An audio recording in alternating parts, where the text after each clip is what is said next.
முதல் வணக்கம் நிகழ்ச்சி மூலமாக ஒரு ஊர்ல அப்படிங்கிற இந்த நிகழ்ச்சியின் மூலமாக பல்வேறு தன்னம்பிக்கை சார்ந்த விஷயங்களை நாம பகிர்ந்துகிட்டு இருக்கோம். ஒவ்வொரு வீட்லையுமே ஒரு வார்த்தை ஒன்று கேட்டிருப்போம். சின்ன வயசுல இருந்து, டேய் அவனை பாத்தியாடா, டேய் இவளை பாத்தியா, ஏ கண்ணு அவ எப்படி வர்றா பாத்தியா, எப்படி படிக்கிறா பாத்தியா, அவ எப்படி இருக்கா பாத்தியா அப்படின்னு ஒரு வார்த்தை கேட்காத வீடுகளே இருக்காதுங்க. ஆனா அந்த வார்த்தை ஒரு வீட்டுக்குள்ள தேவையா? அப்படிதான் ஒரு ஊர்ல ஒரு காடு. அந்த காடு பெரிய காடுங்க. அந்த காட்டுக்குள்ள பல்வேறு மிருகங்கள் இருக்கு. அதுல ஒரு சிங்க குடும்பம் இருக்கு. அந்த சிங்க குடும்பத்துக்கு நிறைய குழந்தை குட்டிங்க எல்லாமே இருக்கு. சின்ன சின்ன குட்டிகள்லாம் அந்த சிங்கத்தோட குட்டிகள்லாம் விளையாடுறத இன்னொரு பக்கத்துல பூனையினுடைய குடும்பம் இருக்கு. பூனை குட்டிகள் அதுவும் அப்படியே பார்க்குது.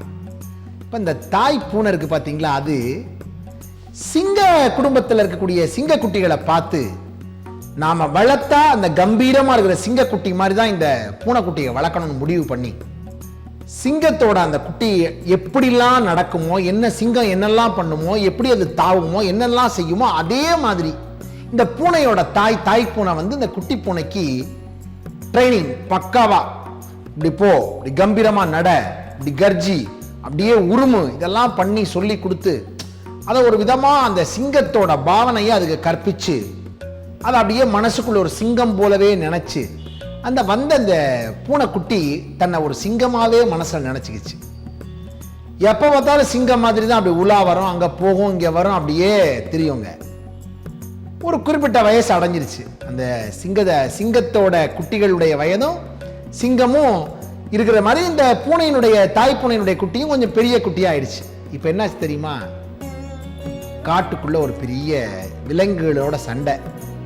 சிங்க குட்டிகளோடு சண்டை செய்வதற்கு பூனைக்குட்டி போகுதுங்க. போய் நின்னா சிங்கம் மாதிரியே நினைச்சு, சிங்கம் மாதிரியே தன்னை உணர்வு பண்ணிக்கிட்டு, சிங்கம் மாதிரியே தன்னை பாவனை பண்ணிக்கிட்டு அந்த பூனை சிங்கங்களோடு சேர்ந்து சண்டைக்கு போகுதுங்க. ஆனா அந்த உடம்புல சிங்கத்துக்கு இருக்கிற வலு அந்த பூனைக்கு இல்லை. சிங்கத்துக்கிட்ட இருக்கிற வேகம் அந்த பூனைக்கிட்ட இயற்கையிலேயே கிடையாது. வேகமா அடிச்சு அந்த சிங்கம் துவம்சம் பண்ணி தூக்கி எரிஞ்சதுல அந்த பூனைக்குட்டி, சிங்கமாக தன்னை பாவித்துக் கொண்ட பூனைக்குட்டி இறந்து போய் விடுகிறது. அப்பொழுதுதான் தாய் பூனை நினைத்து நினைத்து அழுகிறது.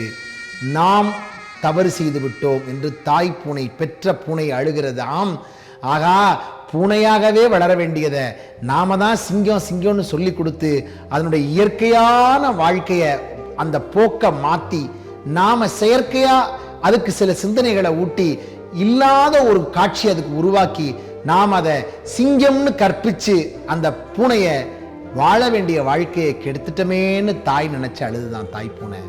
தயவு செய்து பெற்றோர்கள் இருக்கீங்கல்ல, உங்க குழந்தைகள்கிட்ட தயவு செய்து அவர்களோடு சக மாணவர்களோடு ஒப்பிடாதீர்கள். சக பிள்ளைகளோடு அவர்களை ஒப்பிட்டு அடுத்த வீட்டுக்காரங்களோட, எய்த்த வீட்டுக்காரங்களோட, அந்த எய்த்த வீட்டு பிள்ளைய பாத்தியா எப்படி இருக்கு, அது எப்படி இருக்கு பார்த்தியா இந்த பக்கத்து வீட்டு பிள்ளை அப்படின்னு நம்ம கேட்டோம் வச்சுக்கோங்களேன். அந்த பிள்ளை திருப்பி கேட்டா எப்படி தெரியுமா இருக்கும்? நான் 3 வீடு தள்ளி பிறந்திருந்தா பணக்கார வீட்டில் பிறந்திருப்பேன் அப்படின்னு அது நினைக்கும். திருப்பி கேட்டா வாழ்க்கை வேற மாதிரி இருக்கும்.